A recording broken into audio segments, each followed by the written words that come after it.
البتہ ہم ضرور بیان کر دیں گے، علیہم ان پر، بعلم ساتھ علم کے، یعنی اللہ تعالیٰ پھر خود بیان فرما دے گا، اللہ تعالیٰ خود اپنے علم کے ذریعے، کیوں؟ اس لیے کیونکہ اللہ تعالیٰ خود جانتا ہے، ان سے سوال کرنے کے بعد اللہ تعالیٰ خود بتائے گا کہ تم یہ کرتے تھے۔ اللہ تعالیٰ کچھ بات بھولتا نہیں ہے، اللہ تعالیٰ غلطی نہیں کھاتا، اس کے پاس ہر چیز کا علم ہے۔ ہم نے پڑھا تھا نا سورہ انعام میں کہ ایک پتا بھی گرتا ہے تو اللہ کو اس کا بھی علم ہے۔ عندہ مفاتح الغیب، ہم نے پڑھا تھا وہ اللہ کے علم میں، کوئی دانہ زمین کی تاریکیوں میں وہ تو اس کو بھی جانتا ہے، کوئی خشک اور تار ہے وہ بھی اس کی کتاب میں، کوئی پتا گرتا نہیں ہے مگر اس کے علم میں ہے۔ غائب تھے، تم سمجھتے تھے کہ ہمیں پتہ نہیں ہے، ہمیں سمجھتے تھے اللہ تعالیٰ کو کہ اللہ کو شاید پتہ ہی نہیں ہے اسی لیے مجھے پکڑتا نہیں ہے۔ ہم سے کبھی کبھی انسان بھول جاتا ہے کہ اللہ ہر وقت اس کو دیکھ رہا ہے، وہ ہر وقت اللہ کی نظروں میں۔ اس وقت میں اور آپ بیٹھے ہوئے نا، اللہ مجھے بھی دیکھ رہا ہے اور اللہ آپ کو بھی دیکھ رہا ہے کہ آپ کتنے شوق سے اس کی کتاب پڑھ رہے ہیں یا کتنی غفلت میں ہیں، دماغ کہیں ہے، سوچ کہیں ہے، بیٹھے کہیں ہیں، آنکھیں کہیں گھوم رہی ہیں، دل میں خیالات کہیں اور کے ہیں۔ یہ اللہ تعالیٰ نے فرمایا ہم کوئی غائب نہیں تھے۔ اور وزن اس دن برحق ہوں گے، ایک اس کا معنی کیا ہے کہ تولا جانا برحق ہے، یعنی ایسا لازمی ہونا ہے، یہ حق بات ہے۔ تم کوئی اس کو یہ نہ سمجھے پتہ نہیں ہوتا بھی ہے کہ نہیں ہوتا، کیا پتا نو اللہ تعالیٰ اب کیا تولے گا، کیا وہ اتنی چھوٹی چیزوں کو کہاں کوئی وزن کیا جائے گا، نہیں، وزن ہونا برحق ہے اور اس پر ایمان لانا ہمارے لیے لازم ہے، کیونکہ آپ صلی اللہ علیہ وسلم نے فرمایا ایمان یہ ہے کہ فرشتوں پہ، کتابوں پہ، رسولوں پہ، جنت جہنم اور میزان پہ ایمان لایا جائے، اور موت کے بعد زندہ ہونے پہ ایمان لایا جائے، اور اچھی اور بری تقدیر پہ ایمان لایا جائے۔ تو اس سب کے اندر میزان کا بھی ذکر ہے اس حدیث میں۔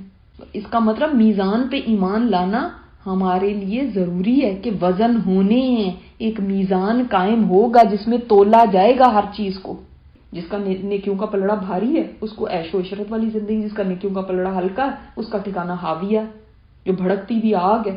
اب یہ ہمیں پتہ چلتا ہے کہ یہ واقعی ایسا ایک دن آئے گا جس دن میزان قائم ہو جائے گا اور لوگوں کے اعمال اس میں تلیں گے، اور یہ بہت ہی پریشانی کا ٹائم ہوگا، بہت ہی مصیبت کا وقت ہوگا۔ اس لیے اس کا ایک حدیث سے ابو داؤد کی پتہ چلتا ہے، عائشہ رضی اللہ تعالیٰ عنہا فرماتی ہیں مجھے آگ یاد آ گئی، نار یاد آ گئی تو میں رونے لگی، تو آپ صلی اللہ علیہ وسلم نے فرمایا عائشہ کیوں رو رہی ہو؟ میں نے عرض کیا مجھے آگ یاد آ گئی ہے تو میں رونے لگی۔ کیا قیامت کے دن آپ اپنے گھر والوں کو یاد رکھیں گے؟ آپ صلی اللہ علیہ وسلم نے فرمایا اے عائشہ 3 جگہیں ایسی ہیں جہاں کوئی دوسرے کو یاد ہی نہیں رکھے گا، اتنی یعنی مشکل جگہیں ہیں، انسان کو کسی کا ہوش رہے گا ہی نہیں، ایون رسولوں کو بھی۔ نمبر 1 میزان کے پاس، حتیٰ کہ آدمی کو پتہ چل جائے کہ اس کا وزن ہلکا یا بوجھل ہے، جب تک وہ اس میں پورا نہیں اتر جاتا نا اس وقت تک اس کو ہوش نہیں آئے گا۔ اب جب اس کے یعنی اس کے وزن کیے جا رہے ہیں اس کے اعمال کے، تو اس کو اپنی پڑی ہوئی ہے، اب اس کو نہیں کوئی یاد۔ فمن ثقلت موازینہ فاولئک هم المفلحون، جس کے بھاری ہو گئے پلڑے وہ فلاح پانے والوں میں سے ہیں۔ کیا تولا جائے گا؟ ہمیں پتہ چلتا ہے کہ نیتیں بھی تلیں گی، عمل بھی تلیں گے، باتیں بھی تلیں گی، قول بھی تلیں گے۔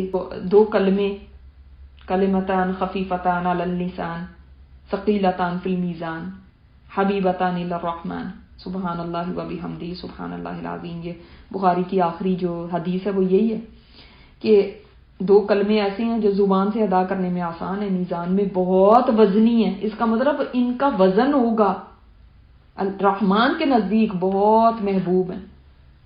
تو سبحان اللہ و بحمدہ سبحان اللہ العظیم یہ ہے کہ باتیں بھی تلتی ہیں، جو ہم یہ منہ سے بولتے ہیں نا یہ بھی تلتی ہیں، یہ الفاظ تلتے ہیں۔ انسانوں کے بھی وزن ہوں گے، وزن صرف حق کا ہی ہوگا۔ کیا مطلب اس کا؟ یعنی